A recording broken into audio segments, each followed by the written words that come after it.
Bienvenidos y bienvenidas, yo soy César, el narrador de Hablemos de lo que no existe, y aquí estamos en este canal oficial de Hablemos de lo que no existe, que se llama Hablemos de lo que no existe Clips, en donde vas a tener historias de terror para llevar. Ahora sí, te voy a dejar con una historia que sé que te va a encantar. Encantar aquí es igual a aterrar.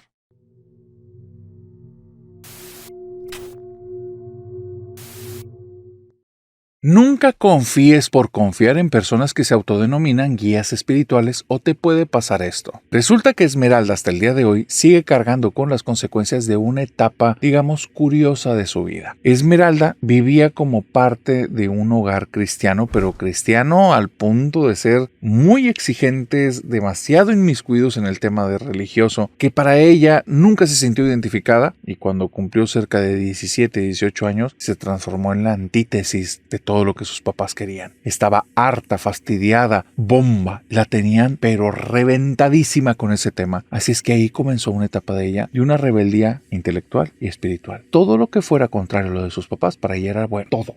Brujería, pasa. Santería, pasa. Hechicería, magia negra, de cualquier color, todo pasa. Entre más escandaloso fuera para papá y para mamá, Esmeralda, pero lo disfrutaba. Era como si comiera la mejor comida del día, un manjar. Algo que hacía que su sonrisa se fuera de oreja a oreja. Si veía que su mamá empezaba a decir oraciones o iba caminando con su papá y le decía vamos a rezar por nuestra hija, ella sabía que iba por el camino que quería. Tener igual de hartos a sus papás. Honestamente, y me dice ella, yo no creía en nada espiritual, narrador. Para mí era darles en la torre. Ya me tenían harta y fastidiada. ¿Cómo tiene que ser? ¿Cómo se comporta una cristiana? ¿Cómo tienen que comportarse en esta casa los verdaderos hijos de Dios? Y yo estaba que no podía, porque los conocía. Y no eran personas perfectas ni mucho menos, eran seres humanos normales. Que sí, que tenían su creencia, está bien. Que tenían su fe, está bien. Pero hablaban con una autoridad y de una forma como tan déspota con los demás que yo no podía con eso. Así es que pues narrador, me metí, pero no te quiero decir a la sala, me fui a la cocina y después a las catacumbas que estaban debajo de la casa de todo el tema que tenga que ver con oscurantismo. Todo, desde Wicca, santería, palo, hay muchas cosas que me decían las personas, por ser mujer no puedes entrar, pues buscaba libros, buscaba personas, buscaba pláticas, buscaba estar cerca de esos lugares. En más de una ocasión donde hubo reuniones de hechiceros, yo me quedaba en las afueras, debajo de una ventana, sentada de manera sigilosa, escuchando todo lo que hacían adentro. Me había metido y estaba para darle con todo. Ropas, libros, todo lo que te imagines que podía ser escandaloso en la casa de mis papás, estuvo ahí. Yo quería que sintieran que mi habitación prácticamente era entrar al infierno para que nunca entraran. Y mis papás, te lo voy a decir, narrador, me tenían ya miedo.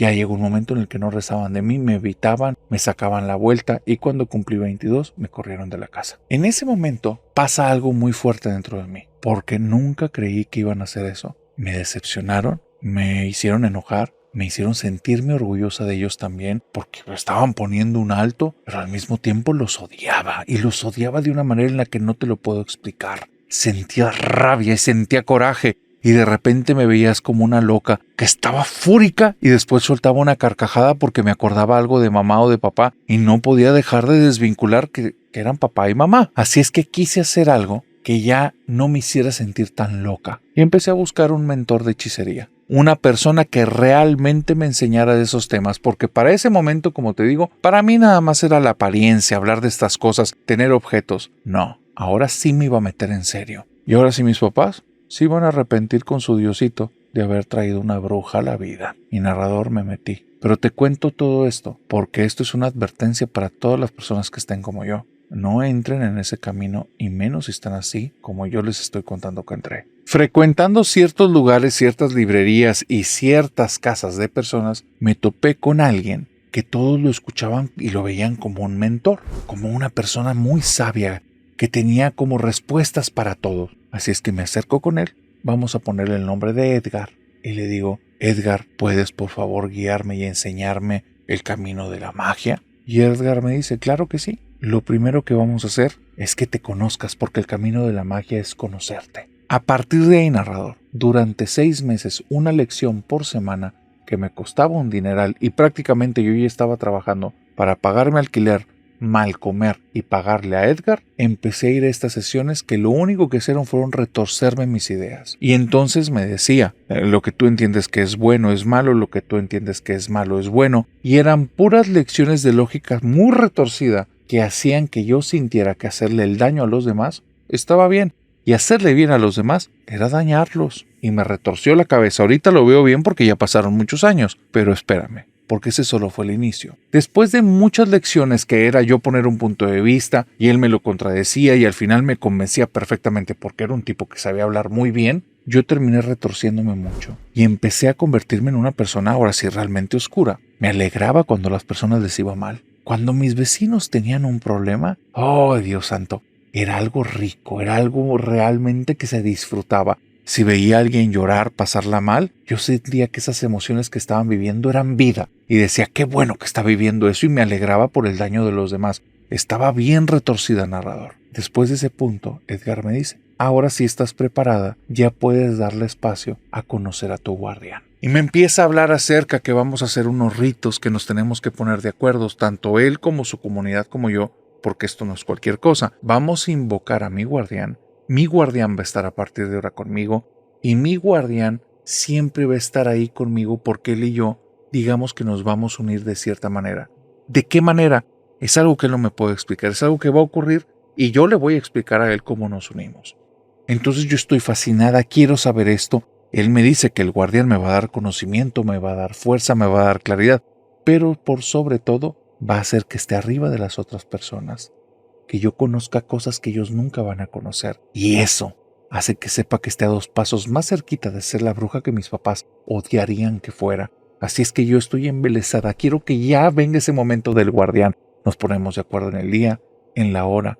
Me da todas las cosas que tengo que utilizar para hacer ritos en mi casa desde una semana antes, todos los días. Pero yo, como si fuera una cuestión que está pendiendo de un hilo mi vida, no fallo jamás en hacer nada de las cosas que me dijo. Las hago creyendo desde el fondo de mi corazón, las hago con una fe, pero con una fe ciega absoluta que esto va a ser real. Y el día en el que quedamos de hacer el rito, todos en conjunto, si sucede algo espantoso. Estoy en mi sala, estoy sentada, hay un sahumerio encendido desde muy temprano que ya ha sido cambiado la parte que se vuelve en humo casi 4 o 5 veces en ese día. La sensación del lugar es como si fuera de una limpieza, entre comillas, pero no es una limpieza, es una nada, es un vacío. Es como si hubiera desprotegido el lugar de toda energía, si le hubiera quitado cualquier cosa que estuviera ahí y hubiera dejado un hueco, un huevo vacío. Es lo más que te puedo decir. De repente, esa sensación como de una barrera frágil entre yo y eso algo más que yo creo que es el guardián, se empieza a resquebrajar en el momento en el que se abren. Siento no 10, no 100, sino miles de ojos en todas las direcciones observándome, y siento que hay algo que está entrando en la habitación que es más grande que todo el edificio de departamentos en el que vivo. Narrador, esto que te estoy diciendo ocurrió así. Yo siento que esa cosa está en un limbo, en otro universo, en otro lugar, en otro estado de existencia, y está empezando a entrar acá donde yo existo. Y conforme siento que se va acercando y va entrando y va estando en mi presencia, me voy dando cuenta de 2 cosas. Una, que esa cosa no es buena. No es buena en absoluto. Le tengo un miedo, un terror que no tienes idea. Es algo que me nace. Es la sensación que si yo sigo ahí, no voy a sobrevivir. Y lo segundo, es que hay algo en esa energía que estoy sintiendo ahí que está buscando conectarse conmigo como si fuera un cable y yo algún tipo de enchufe o lugar en el que se pueda conectar. Entonces quiero levantarme. No tengo fuerzas en mis manos, no tengo fuerzas en mis pies. Hay algo que me está sosteniendo al piso. Quiero gritar, ya no soy dueña de mi boca ni de mis ojos, simplemente debo de estar ahí. Y escucho de repente, a lo lejos, un grito de una vecina que yo conozco y la he escuchado gritar 1000 veces porque se lleva horrible con su pareja, pero esta es la primera vez que la escucho gritar de miedo. La luz se va en mi departamento, no me puedo mover, no puedo hacer nada. Escucho que una persona abajo de mi departamento comienza a gritar de miedo y empieza a tocar una puerta pidiendo ayuda. En eso estoy ahí, yo estoy al borde de un ataque de pánico, sin poderme mover, sin poderme expresar nada, y en eso siento que esa cosa se conecta conmigo y como si hubiera una mano, una garra o algo tomando mi corazón, comienza a presionarlo y yo empiezo a sentir en ese momento un infarto. No te puedo explicar la cantidad de dolor que siento que el corazón en cualquier momento va a dejar de latir porque algo lo está presionando con una fuerza tan horrible, tan atroz que no está permitiendo ya que haga su trabajo, y en eso siento que me voy a desmayar y todo regresa a la normalidad y sigo escuchando a mi vecina gritando y a la persona abajo pidiendo ayuda. Me espabilo, comienzan a salir lágrimas de mis ojos por la cantidad de miedo que estuve conteniendo. No puedo llevar nada a expresar con la boca y empiezo a devolver todo lo que tengo en el estómago por miedo, por ansiedad, por lo que tú quieras. No sé en qué momento dejaron de gritar mis vecinas, nunca les quise preguntar qué fue lo que pasó, pero desde ese día comencé a desarrollar una cardiopatía y al mismo tiempo una sensación horrible. Cada vez que mi corazón empezaba como a detenerse, como a sentir una punzada, empezaba a sentir que algo cerca de mí se rompía y un montón de ojos me empezaban a observar y algo se acercaba. Después de una semana, que era el tiempo que me había pedido esta persona para ir con él y explicarle esto, después de una semana llego rogándole que por favor rompamos las cosas y él se está riendo y me dice, ¿pero por qué si funcionó de maravilla? Todos acá sentimos que la invocación fue buena, ¿por qué quieres romperlo? Dice, porque el guardián me va a destruir. Y me dice, pero de una manera, narrador, que al día de hoy me acuerdo y me dan unas ganas de golpearlo y golpearlo hasta que quede sin fuerzas y se me queda viendo y me dice, ¿por qué? ¿Cómo te conectaste? Pero como si él no supiera lo que pasó y al mismo tiempo me daba cuenta que me mentía. Y le dije, sentí que algo vino y se conectó en el corazón. ¡Ay! Te tocaron las difíciles. Bueno, acuérdate que tú formas parte de esta comunidad y lo que tú sacrifiques es bien para todos. Y desde ahí, narrador, entendí que había caído en una trampa. Este tipo lo que invocó no era mi guardián, yo no sé qué era lo que hizo, pero esta cosa, desde ese día, y eso pasó hace 15 años, me acompaña. Y sí, al día de hoy padezco del corazón y mi calidad de vida se ha ido al carajo. He buscado de todas las maneras que te puedas imaginar que rompe ese vínculo porque al final no entiende ni qué es lo que tengo, pero mi corazón no funciona bien y ese sentirme observada de cuando en cuando aparece, especialmente cuando mi vida parece que se va a volver mejor o más feliz.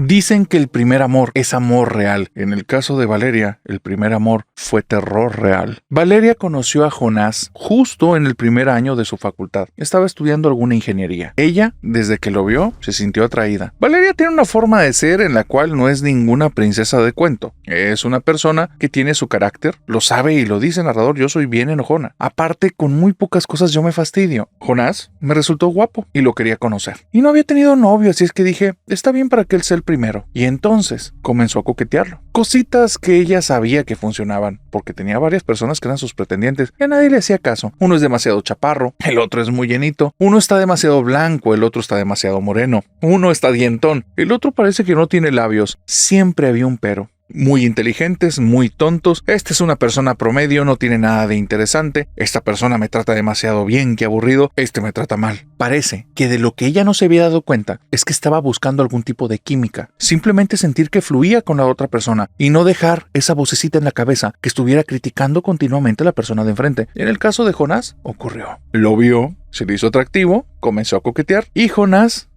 pues digamos que cayó redondito. La sonrisita, el guiño del ojo, el hacer que todos se vayan y quedarse ellos dos nada más platicando, que de repente volaran las horas y se dio cuenta que de un momento a otro, Jonás ya lo traía en el bolsillo. Después de un par de semanas, de momentos digamos muy acalorados, ella se empezó a dar cuenta que tal vez se había hecho una idea que no necesariamente era buena. Al contrario, Jonás estaba súper enamorado. Le traía rosas todos los días, una, y a veces de plástico porque eran más baratas en ese entonces en ese lugar. Pero el detalle, supo el color que le gustaba y le llevaba cosas de ese color. Sabía los dulces que más le gustaban y ahí traía ese detallito. Todos los días un pequeño detalle y cuando no tenía dinero, una cartita, un comentario, algo. A veces firmas en los libros de esta chica. Y Valeria se empezó a fastidiar muy rápido. Ay, está enamorado. Igual que los demás, no tiene nada de interesante. Y esta lo traigo como perrito faldero. Vuelvo a decir, Valeria no es ninguna princesa de cuento, parece más bien a veces la villana. Pero ocurrió una situación. De repente se dio cuenta que por más que quería, no podía dejar a Jonás. No lo podía dejar. Se quedaba pensando mucho tiempo. Hoy voy a llegar y le voy a decir, sabes que ya no me hables y me voy a dar la vuelta y me voy a ir. Y ya, le voy a romper el corazón, pero ya, con eso ya no va a haber nada y si me busca, nada más voy a estar haciendo como que no lo escucho y se acabó. Le voy a decir a todos mis amigos que él es una mala persona, que él se entere que estoy hablando mal de él y entonces cuando venga a decirme estas cosas, yo le voy a decir, no sé de qué hablas, deberías de dejarlo y quedarte nada más conmigo, y voy a hacer que él decida dejarme por su propio pie. Valeria no es una princesa. Como te digo, parece más bien la villana. Ella está buscando mandarlo a la fregada. Lo que no sabía es que le iban a voltear por completo la situación. Aparte, apareció este chico por ahí. Un chico de nombre Eder, ojos verde, tez morena. Uy, bastante extraña esa combinación. Y ella sentía atracción y decía: este sí es mi tipo. De repente veía a Jonás y hasta así esta cara, como que la nariz, como si estuviera oliendo algo feo, como si lo que estuviera viendo le generara un poquito de asco. Valeria tenía mucho que aprender. El problema es que cuando llegaba y se paraba justo enfrente de él, las palabras se le trababan en la boca. La decisión que traía clarísima, que había ensayado en su casa, esa escena nunca ocurría, y empezaron a pasar los días y Jonás estaba más enamorado y ella se sentía cada día como más débil, más atontada. El día que Jonás la invitó a que fueran a conocer a su familia, a la familia de Jonás, Valeria aceptó y una voz dentro de ella le gritaba: ¿cómo estás aceptando esa invitación si tú ya no quieres saber nada de él? ¿Qué te importa esa familia de mugrosos? Todos han de ser igual que él, aburridos, mediocres. Y está con este diálogo en la cabeza cuando Jonás simplemente le dice: me encanta la idea que aceptes, mis papás están encantados y quieren conocerte. Le da un beso en la boca y esta mujer tiene que aguantarse las ganas de hacer un gesto horrible porque no le puede decir que no. ¿Por qué está ocurriendo eso? Ella no lo entiende. No entiende por qué demonios cuando él no está lo quiere mandar al diablo y cuando él está también pero no puede. Y no es una chica que digamos sea cobarde, porque no es ese tema. Digamos que a veces Valeria se sabe a sí misma como una persona de corazón frío. A veces se sabe a sí misma que es una persona que no le importa lo que piensan los demás. Y si el otro se siente mal con sus palabras, pues ha de ser muy blandito o muy blandita. Así piensa Valeria, porque Valeria no es la princesa, es la villana. Pero aquí las cosas ya se le salieron de las manos y como toda villana no entiende por qué. Así es que va a ir a la casa de Jonás y va a ser una escena horrible. Va a empezar a criticar el lugar. Cuando vea a la señora va a voltear a verle los zapatos o cómo está vestida y entonces le va a decir algo espantoso. Va a hacer que la corran de ese lugar. Es mucho más sencillo quebrar todo de un golpe, que no quede nada que rescatar. Es lo más fácil. Lo tiene claro en la cabeza, lo tiene claro en el corazón y hasta le gusta ver la cara de todos desencajada cuando vean a ella, la reina de hielo, siendo ella ahora sí enfrente de todos y ya no acobardada, y ya no con las palabras enredadas. Toda la semana está ensayando. Cada vez, cada ensayo, palabras más hirientes, ademanes, rostros, cosas que expresa mucho peores. Siempre está más suelta, se siente mejor. El día que va a conocer a los papás de Jonás, está preparada. De hecho, llega y se empieza a comportar ahora sí por primera vez como una princesa, una chica sumamente enamorada de él, porque todo el tiempo está pensando que así el golpe va a ser más contundente. Y van para la casa de la familia de Jonás, cuando en el camino le dijo: oye, te pido por favor que tú vayas a la casa y yo te voy a alcanzar después. Y ella le dice: ¿cómo? Dice: sí, yo voy a estacionarme contigo en el auto, me voy a quedar aquí y te pido que vayas y toques la puerta. Es una tradición que tenemos nuestros familiares, nuestra familia. Yo sé que es rara, pero te quieren dar la bienvenida y después yo voy a llegar. Entonces ella comienza a hacer su matemática y dice: esto está perfecto, porque después él no va a entender por qué me están corriendo de ahí. Cuando llegue y actúe yo también horrible con él, no va a saber ni dónde quedar separado. Está perfecto. Le va a caer doble sorpresa porque ya estoy harta de él y definitivamente no quiero saber nada de su familia. Vale, llega a la casa, va en el asiento del copiloto. Jonás está manejando un vehículo antiguo, cosa que a Vale es de las cosas que ya la tiene fastidiada, estar en ese carrucho. Ella se merece algo mejor, no que este tipejo que no entiende por qué no lo puede dejar, pero hoy es el día. Así es que pone una sonrisa absolutamente falsa de oreja a oreja y le dice: muy bien, mi amor, voy a visitar a tus papás, que me conozcan. Remarcando mucho el que me conozcan. Camina hacia la entrada, toca la puerta y extrañamente le abre la puerta no el papá, no la mamá, porque no cree que sea ninguno de ellos. Es una anciana de tez morena. El cabello es absolutamente blanco, tiene todo el cabello enchinado. Y entonces, cuando ella le dice: hola, yo soy Valeria, la toma de la mano y la jala dentro de la casa. Acto seguido, la anciana le dice directamente a ella: ni se te ocurra hacer lo que estás pensando, mujercita, porque donde lo hagas te voy a perseguir. Y ella se queda pálida. Esta mujer jamás la había visto, no sabe quién es. Su plan a nadie se lo ha dicho. ¿Por qué esta mujer está ahí? ¿Por qué le está diciendo eso? Y entonces la puerta se abre detrás de ella, entra Jonás y le dice: corazón, ¿ya conociste a mis papás? Y cuando ella voltea a ver a la anciana, ahí no hay nadie. y se le queda viendo y le dice fría: Jonás, tu abuelita me abrió la puerta. Y Jonás se le queda viendo y dice: ¿mi abuelita? ¿Quién te abrió la puerta? Y dice: una mujer muy grande de edad con el cabello chino. No sabía que tú eras así. Le abre la puerta y le dice: por favor, lárgate, te voy a pedir un taxi. Ella no entiende nada de lo que está pasando, nada. Lo que ella había planeado, los zafarranchos que iba a hacer, todas estas situaciones, nada de eso va a ocurrir. Está helada. Es la cosa más confusa que ha vivido. De repente llega un taxi. Esta chica está muy entorpecida mentalmente por lo que acaba de vivir. Han sido 2 zarandeadas absolutamente inesperadas. Llega a la casa y después de ese día, Jonás no le vuelve a dirigir la palabra. Y ella sigue pensando en él. Ella lo desea, ella lo quiere. Hasta que un día va y lo busca, no en su casa, en la universidad. Y este chico, que era muy dulce y muy bueno, les dice a los amigos que están ahí alrededor del que se vayan, que tiene que hablar con esta mujer por última vez. Y entonces ella le empieza a decir: no entiendo qué pasó ese día, quiero volver contigo. Y le dice: tú no quieres volver conmigo, mi papá te amarró a mí, eso es lo que pasó. ¿Y sabes algo? Tenemos un guardián en la familia, una mujer antigua que es muy sabia y que nos defiende de las personas que nos quieren hacer daño. Yo solo tenía cariño para darte, pero ahora no te voy a dar ni mi desprecio. No te preocupes, en un par de semanas ya no vas a sentir nada. Lárgate y no te quiero volver a ver. Un par de semanas, como si las palabras de Jonás fueran una realidad absoluta, ella dejó de tener sentimientos por él, pero recuerda perfectamente que esa reina de ella y lo que fue construyendo al paso de los años se deshizo con el calorcito del verano, con el calorcito del corazón de Jonás, porque de esa reina no quedaba nada. Y Valeria de ahí en adelante se recuerda a sí misma como una persona muy nerviosa, una persona sumamente insegura, alguien que no sabe quién tiene enfrente y qué cosa aterradora le espera al otro lado de cualquier puerta, de cualquier vecino.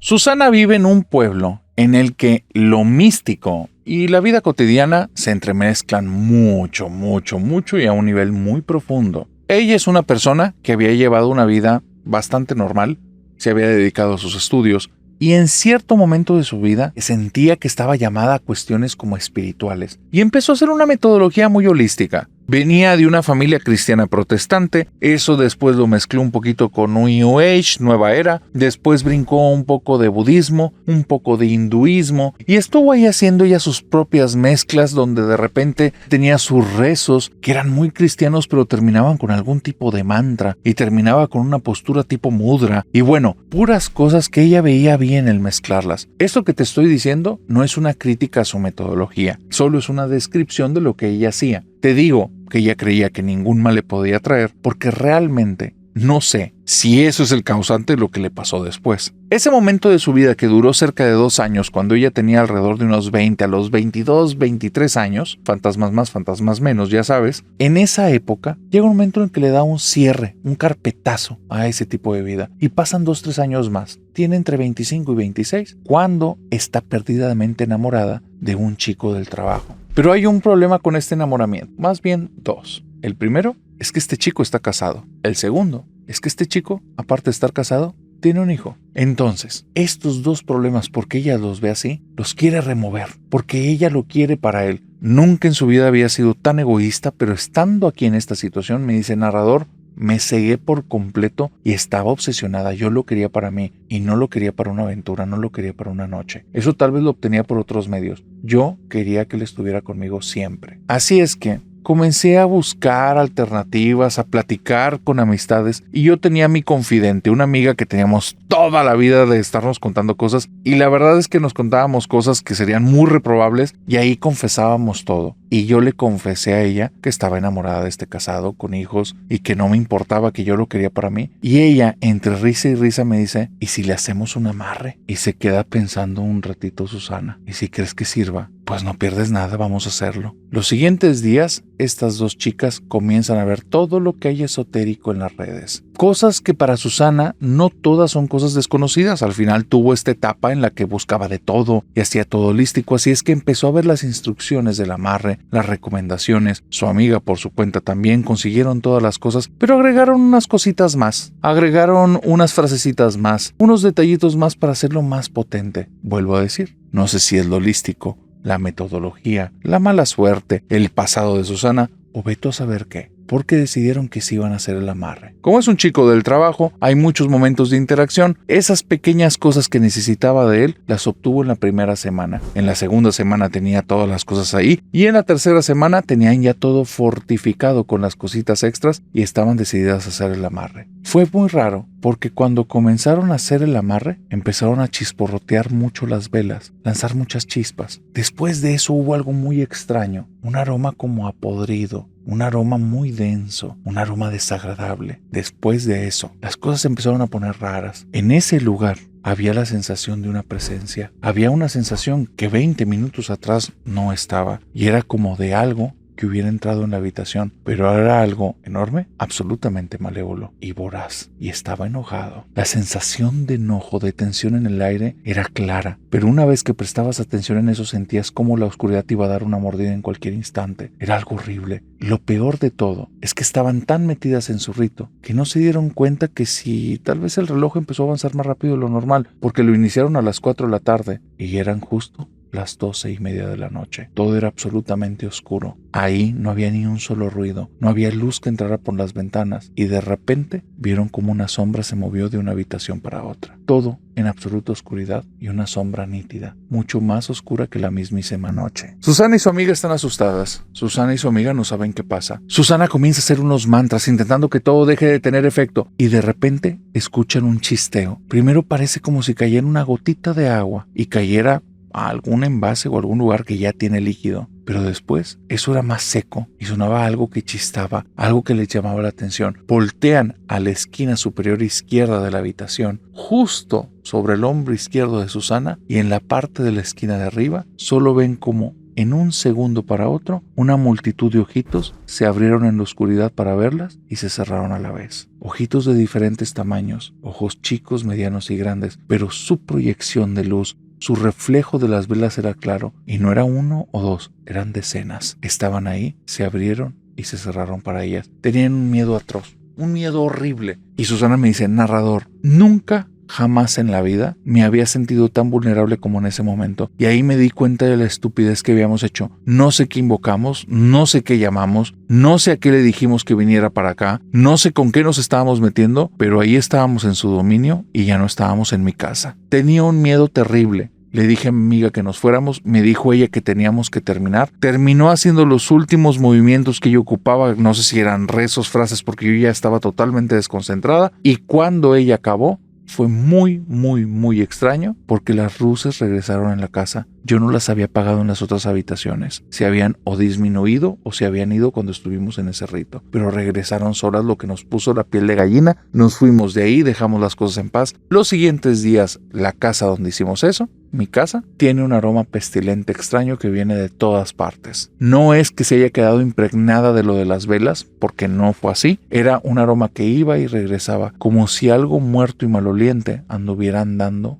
dentro de mi casa. Fue la cosa más espantosa que te puedas imaginar. En la noche me jalaban las sábanas. Mi amiga decía que se levantaba con rasguños. En 2 ocasiones me pasó que me fui a dormir normal, acostada justo al centro de la cama, me recuesto sobre mi lado izquierdo y amanecía de la siguiente manera. Mis rodillas en el piso, mis pies y piernas dentro de la parte baja de la cama, totalmente apretadas y como amarradas, mi espalda pegada a la cama y mi nuca sobre la parte de arriba de la cama. Mis brazos estaban pegados en la parte externa del colchón, narrador, como si algo me hubiera amarrado, porque zafarlos de esa posición me costaba. En 2 ocasiones amanecí así. Yo entendí que habíamos despertado o contactado algo que estaba enojada con nosotros y si no hacíamos algo nos iba a ir mal. Comenzamos a buscar ayuda. Mi amiga empezó a buscar brujas de la ciudad. Más de 5 ni siquiera nos dejaron entrar en su local. Apenas veníamos llegando y nos decían: ustedes se me van, lo que traen no lo quiero aquí. Y no nos dejaban entrar ni decir nada. Hubo una persona que dijo: traen algo pesado, pasen. Cuando prendió un cirio, la llama se le hizo como un torbellino para arriba, se paró y dijo: lárguense. No nos cobró nada. Así nos estuvo pasando con brujo tras brujo hasta que nos mandaron con una santera. La santera nos vio y dice: ay, se metieron con el guardián de alguien más. Nos pidió una fotografía de este chico que estaba casado con su niño. Le conseguí la fotografía por alguna red social, se la llevo, se la muestro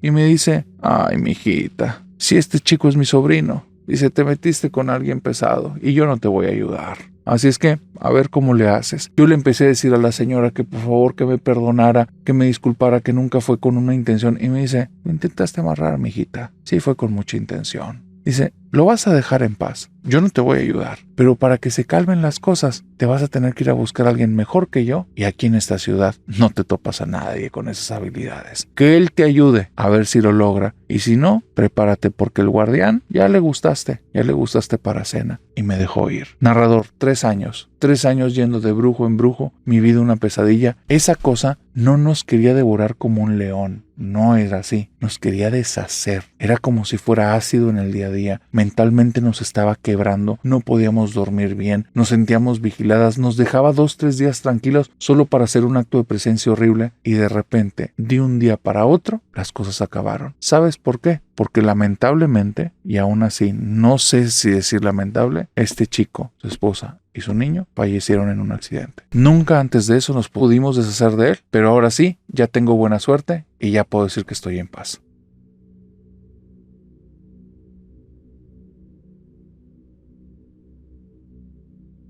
Y ahora que hemos terminado la historia y hemos llegado al final de este clip, tengo una pregunta para ti. ¿Ya habías escuchado esta historia? Porque si la respuesta es no, entonces espérate para el siguiente clip, que creo que va a estar igual o más aterrador. Ahora sí, de aquí hasta que nos veamos en el siguiente clip, te deseo que tengas dulces pesadillas. Bye bye.